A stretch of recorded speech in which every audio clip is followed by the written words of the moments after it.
Assalamualaikum warahmatullahi wabarakatuh. Terima kasih sudah singgah di channel saya. Saya bersyukur bahwa COVID sudah melandai dan sejak Januari 2022 sudah cukup nyaman untuk beraktiviti. Nah, bidang saya, bidang kebudayaan itu ada yang namanya aktivitas pagelaran.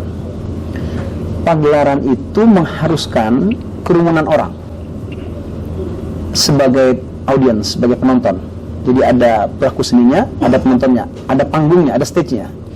Jadi sangat tidak nyaman dan sangat tidak mungkin melakukan aktivitas pagelaran seni budaya tanpa audiens, tanpa keramaian orang. Nah, tahun 2022 awal itu sudah mulai bisa melakukan pagelaran-pagelaran itu dengan nyaman, dengan enak ya. Dan komunitas kemudian secara bertahap gitu ya, mulai dari Januari, Februari, Maret terus sampai puncaknya kemarin di ulang tahun Kota Jakarta itu berlomba-lomba membuat kegiatan silat misalnya. Komunitas silat itu banyak sekali yang membuat festival silat ya, mulai berlatih lagi, mulai berlomba lagi di antara mereka. Mulai mengadakan milad, merayakan hari kelahiran sanggar silat mereka dengan aneka pertunjukan silat.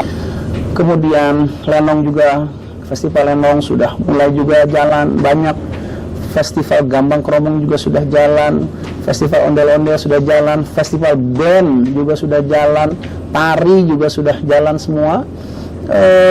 Seluruh unsur-unsur seni komunitasnya sudah berjalan. Ada lagi juga asosiasi musik Melayu juga sudah manggung, antusias masyarakat dan komunitas-komunitas juga semakin tinggi. Proposal di tempat saya mungkin ada masih 20 proposal lagi yang mengajukan bantuan dan dukungan untuk mereka menyelenggarakan berbagai macam aktivitas seni budaya di bulan November dan akhir Desember. Sebagian besar dari komunitas, sebagian kalau saya itu persentase ya kira-kira yang dari grup-grup kesenian itu hampir mendominasi, ada sekitar 65% sampai 70%. Sisanya 70% itu dari kantor-kantor pemerintah dan swasta. Misalnya suku dinas tenaga kerja, mereka membuka job fair ya, semacam pameran lapangan kerja lah. Mereka buka dengan tari-tarian, tarinya kita support. Kemudian ada misalnya pameran flora fauna, kita kasih musik penghiburnya, musik-musik tradisi. Belum lama gedung arsip juga buka acara pertemuan dengan beberapa orang dari luar negeri, kita support musik-musiknya. Kemudian ada HMI misalnya, ada KNPI, ada Karang Taruna, ada kantor kejaksaan, ada kantor kepolisian, ada kantor ketentaraan, semuanya membuat acara dan biasanya kita supporting untuk meramaikan acara mereka lah. Jadi memang itulah fungsi kami, suku dinas kebudayaan tentu saja memberikan nuansa keindahan dan keceriaan pada kegiatan-kegiatan masyarakat. Paling banyak dari sisi seni budaya itu komunitas silat paling banyak. Itu mendominasi komunitas. Jadi dan paling sedikit tentu komunitas Tanjidor ya.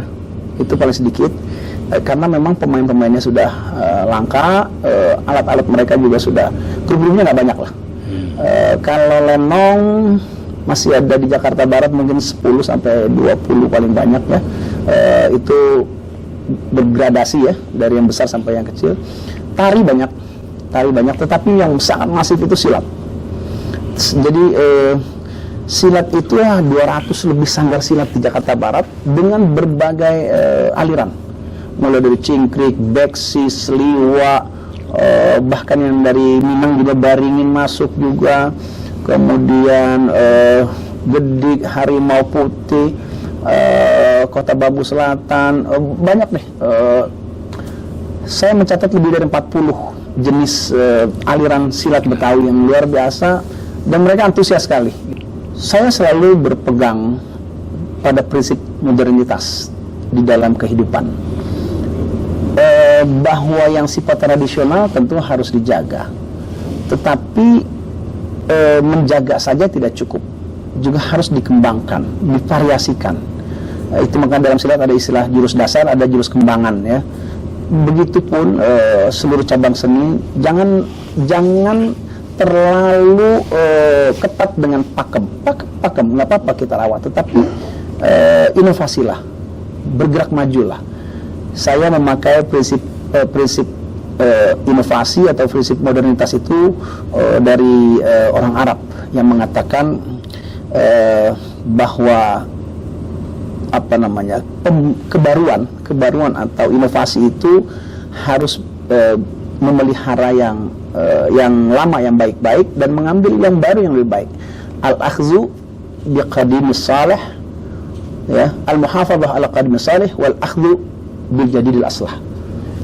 Yang bagus-bagus masa lalu kita ambil, yang lebih bagus di masa depan kita ambil lagi gitu. Memelihara tradisi yang baik dan mengambil sesuatu yang baru untuk masa depan.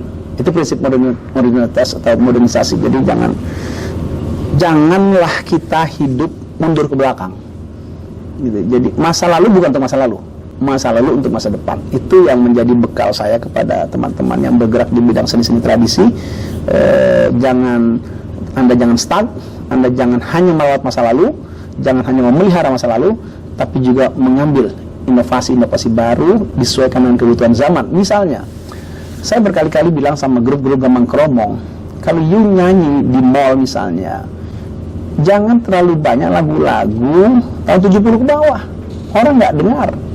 Ambil lagu-lagu masa kini yang sedang yang sedang populer, mainkan dengan alat Gambang Kromong. Jadi anak-anak muda itu bisa adaptif.